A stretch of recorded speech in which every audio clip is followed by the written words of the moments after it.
With coronavirus recently just shutting down the entire world right now, obviously no traveling can be done. I certainly can't do any traveling right now. I figured out this might be a good time for me to make some videos on tips and tricks on traveling, and this particular video will be the first of hopefully many to come in traveling, and this particular video will be traveling cheaper, so it'll be 10 ways to travel cheaper.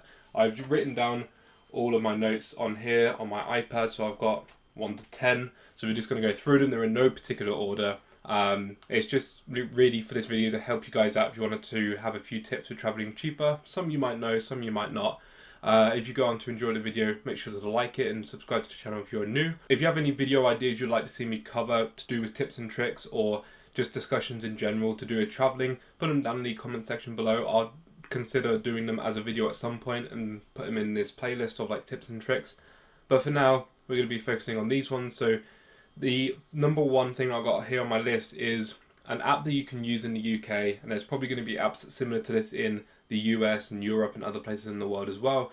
It's called Just Park, and there's also another one as well called Petrol Prices. So Just Park is the main one of this point right here, and essentially it's an app where rather than spending £40, £50, however much it is per day to park at some airports, especially if you're parking at London airports, I know I've spent £40 before for 1 day or 2 days worth of parking at an airport. Rather than spending that much at an airport parking, you can go and just park and maybe book the night before or a week before, however organised you are. Normally I leave it 1 day before because I'm last minute. Essentially what you do is you can park your car on people's driveways that they basically will sell to you. So my average price for when I go away for a 2-day vacation, so a Saturday, Sunday, fly on the Saturday, come back on the Sunday, when I'm doing that for 2 days on this Just Park app, I'm spending about £8 to £10. Again, compared with the original £40 that I have spent one time when I went to Alicante for my first vlog episode. Alicante, that parking cost me £40 for the 2 days that I was there. So 4 times cheaper by using this Just Park app. Actually, the next time I went, I paid like £8.50. The cheapest I've parked somewhere I think was like £6.20 or something, and the most expensive I've paid is I think like £11 or £13 or something like that. So it's not too expensive, and again, when you're considering either at the airport or doing that, it's like 3 to 4 times cheaper easily. You do have to bear in mind though that obviously you still have to get to the airport. You have to look to see if there's buses nearby that will do services to shuttle you to the airport, or if you can walk from that distance, or any other amenities. Before you buy it, you can look at the reviews and the discussions and stuff on there on the app on that particular spot, and people will generally put down whether it's a good spot, whether there's a bus stop around the corner, something like that, which really helps just figuring out what to do. Obviously, what I do is I pick a place which seems pretty cheap, and then I just look on Google Maps to see how I can get to the airport from there. The easiest way, maybe it's a half an hour walk, or maybe I can get a bus within 10 minutes. Petrol Prices is another app that I use generally just in day-to-day life. Essentially what it does, again, it's a UK based app, but you can type in your postcode or the city you're in, wherever you are in the UK, and it will then pop up with a load of different like petrol stations and stuff like Tesco, Sainsbury's, etc. And it'll tell you where the cheapest in your area is. Maybe 3 miles away there's a Tesco that's like £1.10 to fill up your fuel, whereas 2 minutes away is like going to be more expensive. So then you decide on where you're going to fill up your fuel for your car that's going to be worth the money. So that's just another app that I have, just because if you're driving to and from airports all the time, that price of fuel can really add up. So it's just really that can be a really costly one. So just make sure if you're going to do something like that to get the cheapest fuel possible. Use an app like Petrol Prices. It does help out. Just depends on how much you want to try and save per time you drive or trip, whatever. But like I said, I use that in my day-to-day life anyway. If I'm going to fill up my car, regardless of if I'm going on holiday or not, I will still use that app just to make sure that the places in my town are actually cheapest where I'm going to, basically. I do apologise, by the way, if you can hear some noise outside. A neighbour opposite me washes bins for a living, and currently he's jet washing bins, so bear with that noise. I'll try and minimise it as much as I can. Point number 2, we have comparison sites and clearing cookies, private browsing, Incognito, all that type of thing. So depending on what browser you use, depending on whether it's called Incognito or private browsing or whatever, you get the idea. You probably already know this one. This one's quite a popular one, to be honest. The essential idea is that when you're browsing on different websites for looking for holidays and stuff, the one moment or one day it will say it'll be like £100, and then you look again for that same holiday maybe tomorrow and the price will go up slightly, £110. Then you look at it again and the price just slowly increases because they see you've already looked before. They know that you've got an interest in going to this particular place, so they're going to increase the price for them to make more money, because they're essentially, if you want to go on holiday, you're going to pay the price whatever it says in front of you, or at least the majority of people who don't understand how this type of thing works, you'll just pay that price in order to go to where you want to go. First of all, clearing cookies is a really good way. Don't actually do it that often because I do a lot of my browsing on my phone. I don't know, I've never really looked into if you can clear the cookies on your phone. I know you can clear history on your phone and stuff like that, but generally when I do that, it then resets passwords and everything, so it's quite a hassle. Regardless, you can clear cookies, and clearing cookies is probably the best way. A cookie is something that holds information on what you've done in your browsing history essentially, so by clearing those cookies, that website doesn't have the access to looking into what your previous browsing history was. Similarly with incognito mode, when you're on Google Chrome for example, you go on private browsing, whatever it's called. Essentially, yeah, if you're on incognito or private browsing, it just means that these websites cannot see what you're currently looking at, so the cookies don't get saved, and then when you look again, they just can't see, so they'll give you that base rate without increasing the rate every single time, because they don't know that you're looking 2, 3, 4 times in a week or whatever. So keep that in mind. Private browsing and clearing your cookies, great way just to save a bit of extra money that they're otherwise going to quote unquote scam you on, if you want to put it like that. Essentially, it's just them trying to make a bit more money. In number 3 is going to be error fares. I don't really know too much about them. I've definitely never done an error fare, but I know enough about them to know that they can definitely save you money. So I'm going to talk about Noel Phillips, who's another YouTuber, for example, just for this video. I remember watching a video of his a while ago, and he was able to get a flight from Barcelona in Spain all the way to Boston. I think it was Boston in the USA for £37. Could be somewhere else in the US. But essentially, he managed to get a flight from Europe to the USA for £37, and it's all to do with these error fares. Error fare, if you didn't know, is essentially where an airliner or a website of an airliner or whatever, the people behind who are manually editing the prices of things, whether something drops down normally from say £500 to £450, they might miss out the zero, so then rather than being £450, it'd be £45, or maybe they miss out one of the digits that just makes the thing really cheap. And generally they're only there for like a few hours before then they figure it out and then change it. And also, if you do manage to get an error fare, according to Noel Phillips in that video that he did, it's not always guaranteed you actually get on the flight. They might just discover it somehow and say, oh, actually this ticket's void because you didn't pay the full price. However, I have also seen other people do similar things. I saw another channel discussing on how they managed to fly from the UK to Prague for 26p. That's ridiculous. And again, it's because they didn't put the pound sign, they put the pence sign, so the price was just ridiculously cheap. And yeah, essentially there's all these flights going on all the time, and there's an app called Secret Flying, which essentially has these error fares. You can download the app on your iPhone. I don't know if it's for Android, I'm assuming it is. You can also follow them on Twitter. They actually tweet out these error fares, and they also will put up on the app when these error fares come out.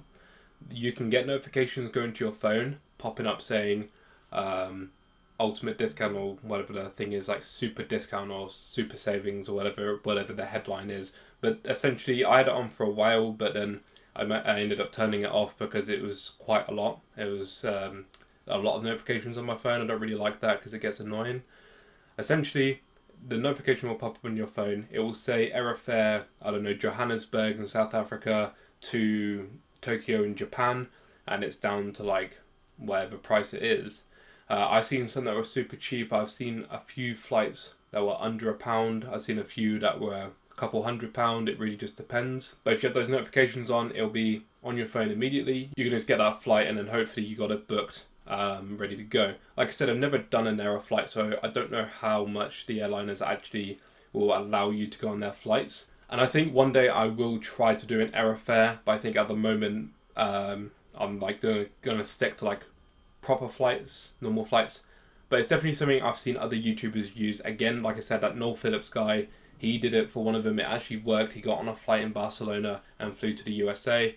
You know, that's a long flight. Normally costs you like a few £100 at least to do that type of trip, but because they airfared it and he caught it in time, £37. So he really got a good deal there. So in at number 4 is doing your research. So I've got a particular example here. Guy called Yannick, whose YouTube channel is called Honest Guides. At the moment it used to be called something different, but now it's called Honest Guides. I'll put it down in the description below. I'll link every channel I talk about down in the description below, so you guys can just go check those channels out. Honest Guides, really good channel, and doing your research is really key importance here. First time I went to Prague was a really good time. We managed to eat loads and we managed to drink loads, and for really cheap prices. Managed to even do a lot of sightseeing, and second time I went there as well. Again, same situation because we did our research. This particular channel, Honest Guides, the guy who runs it's called Yannick. He does such a good job at promoting his own city. He basically will walk around Prague, and he's from the Czech Republic, so he walks around Prague and he knows the city inside out. He will show you where to go, maybe the top 10 cheapest pubs in this video, or the top 5 places to eat that won't scam you, things like that. So when you watch enough of these videos and you write them down or whatever, where you want to go, eventually you'll have this list of places that you can go. And by doing our research, by watching all of these videos, we were able to go to a lot more places for cheaper prices. We didn't have to spend like ridiculous amounts for beer. So normally maybe for a tourist you'll pay like maybe £3, £4, £5 for a beer, but because we went to certain places where this Honest Guides told us to go, we were paying as little as 70p per beer, which is just a huge difference in price, especially if you're there.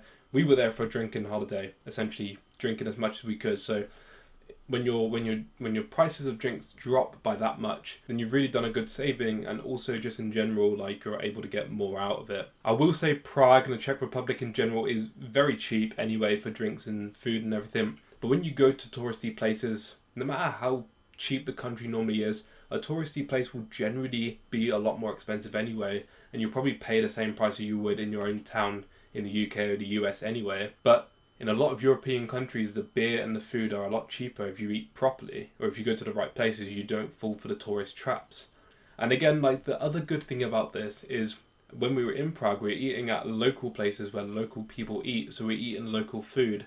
And the food in the Czech Republic is just so nice. I really enjoy the food in the Czech Republic, and maybe it's because we did the research, but the Czech Republic and Prague in general is probably one of my favourite places to go. It's at the top of my list when it comes to travelling. It's just so different to any other place I've been, and it helps as well because when we've been, it's generally been quite nice weather, and there's been other factors as well, but I just do enjoy the culture there in the Czech Republic, and again the food and drink, because they do some really good beer as well. So in general, by doing our research, it's really given me a good experience just when we've been there. Another one I wanted to tack on to doing your research is just make sure that if you fly somewhere that's cheap. I've been to a few places, let's say Norway for example. From the UK, Norway can be quite cheap to fly to. Sweden again can be really, really cheap to fly to. I paid £22 for a return flight to Sweden. I think Oslo was a similar price as well. I can't remember exactly how much for Oslo, but when I went to Sweden, £22 return. However, when you get there, your hotels are a lot more expensive because it's in Scandinavia. Scandinavia is quite an expensive part of the world. The food is generally a bit more expensive than what you would see in the UK as a whole, I would say. Drinks, yeah, it could be okay, could be cheaper, could be more expensive. You just want to make sure that if you go somewhere, that you're prepared with your spending money, that you know wisely how much you've got for the time you're there. Again, if you know you're going somewhere like Budapest or Prague, then you should be okay, especially a place like Poland. Poland is just super cheap in general. Like, everything in Poland was just super cheap. But when you're going to places like Oslo and Stockholm, they're a lot more expensive. You'll need more spending money basically. When I went to Stockholm for 8 days a few years ago, and it was just, like, luckily I had enough money, but it was more expensive than I expected. But the flight itself was really cheap, so just make sure that if you get a really cheap flight, that you're flying to somewhere that A, either also has cheap living, or B, you're prepared for spending a bit more money in these areas. Generally, Scandinavia with Iceland as well, expensive, the UK is expensive, most of Europe is generally cheap, but there are places where it is a bit more expensive. Again, it depends on what you want. I mean, I'm talking from my point of view. Generally, I'll go for like food and drink because that's what most people like to go for, including myself. Food and drink is quite cheap for a lot of Europe, but some people might like to go to places to go shopping. Maybe shopping is on the other end. Maybe shopping is cheaper in Sweden, but I wouldn't know personally because I didn't go shopping when I was there. Again, that's really for you to do your research when you're going to somewhere like that. Okay, so the next one is knowing the culture. So I'm going to use a very particular example because it's the only example I have, but I think it's a good example to use and for you guys to really expand and look at other cultures if you're going to a particular country, like the culture and where you're going, especially if it's outside of your continent. I think within your own continent, things might be quite similar. If you go to somewhere completely different, another continent, for example, things can be a lot different. If you go to China, generally, and what I've seen from videos that I've seen on China, channels like Serpent ZA, people who have lived there, he recently moved to the US from what I believe, but he lived there for like 13 years and he's done various videos on this very thing I'm about to talk about, where in China there's like a particular culture where if they're seen with a foreigner, if they're seen with a Western man, myself for example, then if the time and place is right, they will tend to buy you a drink. So if you're out and about, maybe you're at a pub or something or a bar and they meet you and you start talking, or maybe they already discussed beforehand that we're going to go down and get some drinks or whatever. Their culture is essentially, I'm going to look good if I'm seen with this foreigner because this makes me and my company look like an international company, or at least makes me look like I'm a better person because I have connections to whatever it may be. So essentially, if you know that, I'm not saying you should take advantage and just go there and like meet someone and try and get as much out of them as you can. That's like the wrong way to look at it. But if you know the culture, then you know this type of thing exists. You might get away with just getting a few free drinks or a few free bits of food or whatever it might be. Generally, from what I understand, the culture is that they just like to drink as much as they can. Chinese people, like anywhere around the world, love to drink. And it's just a thing. They're clubbing over there. Apparently, their nightlife is amazing. I don't know because I've never been there, but their nightlife is apparently amazing outside of coronavirus issues. And essentially, part of that culture of being with a Western man and like trying to look good is also trying to outdrink that foreigner, outdrink the people who are not Chinese. And the whole idea is that we're Chinese, we're on top, and we can outdrink you because you're not as strong as we are when it comes to drinking. That type of thinking. In order for them to actually like think like that, they have to obviously make sure that you're drinking with them as well. And again, generally they'll just buy you drinks. I don't know if this is like more with businessmen, more just the average person on the street, but this type of thing definitely does happen. I have friends at work who have friends who live in China, and they're two people who live in China. I've met them myself, and both of them, when I talk to them about this, because I've watched this from Serpent on YouTube, when I talk to them about it, they say that it's completely true. They live in China, and they say that this type of thing does happen. So again, just knowing the culture might help you just get something for free. Maybe some cultures will be more hospitable, and maybe that particular culture will give you a place to stay for the night, or maybe that culture will give you something to eat if they cook a meal or something. It really depends, obviously, if you're more of a chatty person, if you like to talk to people and if you like to get to know other people that you've never met before, that can work a lot more in your favour. If you like to be more on your own and more shy and whatever, then maybe that type of thing won't work for you because you won't actually break out of your shell to talk to random people you've just met in this foreign country you've never been to before. And number 6, hostels, Airbnbs, couch surfing. We're going to focus on couch surfing more. And again, this is another one that I think a lot of you will probably already know, so I don't want to spend too much time talking about this. But essentially, hostels are super cheap. Airbnbs are super cheap. Airbnbs are like, normally from what I've done, I'm like just somebody's house and you just go there, but it's really cheap. And sometimes those people will actually pick you up from the airport and drive you to the airport as well, or maybe they'll do food for you or something. So you can sometimes get more for the price than just staying there, but for maybe the price you pay, you stay there and you get some food as well, or you get a lift somewhere as well. It's couch surfing that I've seen quite a lot on, and I've never done couch surfing myself, Essentially, from what I understand, it's just like Airbnbs in terms of like you're staying at someone's house or someone's like property, but you generally don't really pay. Couch surfing is free, and I've known one person to do couch surfing in my like in real life, I guess. Everyone else I've seen like do it on YouTube. The one person I know who's done it in real life, he went off and went to Spain for about 2 or 3 months or something, and the whole time he was there in Spain, he did couch surfing with a particular person. This person, in the meantime, was driving around Spain, showing in different locations, showing in the culture and everything, and they stayed there for free. I would imagine being there for so long, they would help out by cooking food, helping them by doing the washing up, that type of thing, because they are literally living at his house for free. But they didn't pay for just staying at this house. They, like I said, they probably paid back in chores or something, but generally people do couch surfing just because they want to meet other people. They don't really want to make money out of it. I'd be surprised if there wasn't like a tip option though on couch surfing. I don't really know how it works, but obviously that's the gist of it. Like basically you go to someone's house and you stay on their sofa. I've seen in some examples, for example, this channel Simon Wilson that I watch, he stayed on a ping pong table.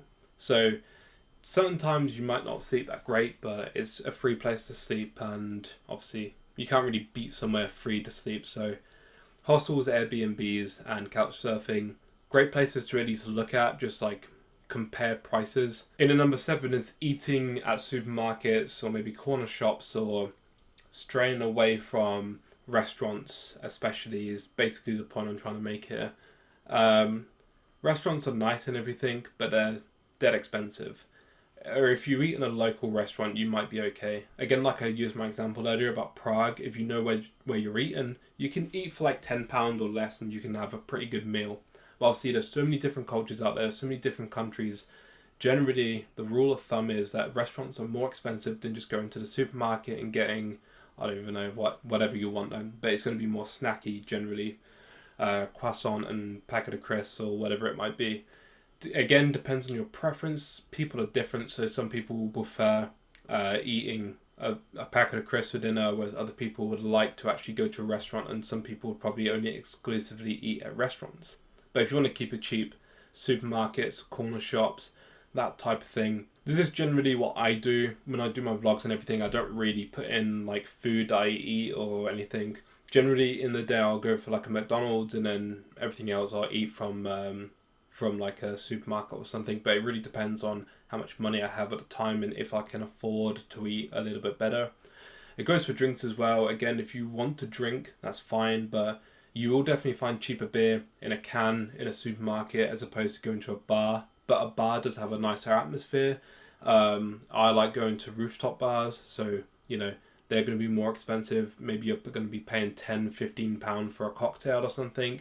It's something you need to keep in mind with your budget.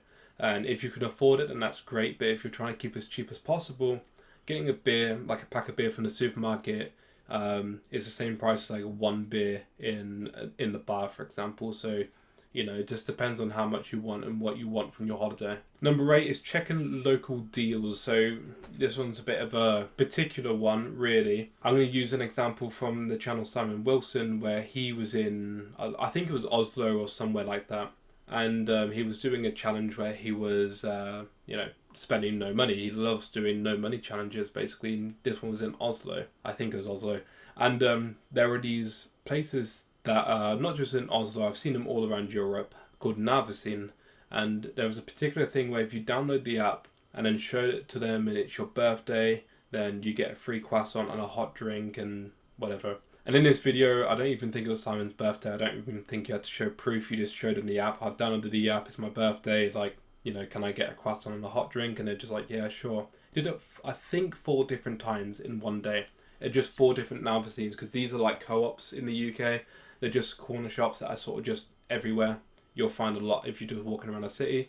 That's just one example. I've seen loads of times where like I'll go outside a bar, or like I'll see somewhere, download our app and come into the bar and show us you've downloaded the app, and we'll give you a free drink. We'll give you a free cocktail or whatever. So those type of things, local deals can help out sometimes. It just depends again whereabouts in the world you are. Unlikely that you'll get something like that in a third world country, for example. But you never know. Again, keep an eye out for that. If you know people who live in the area, it might be worth asking them if there's any sort of deals like that.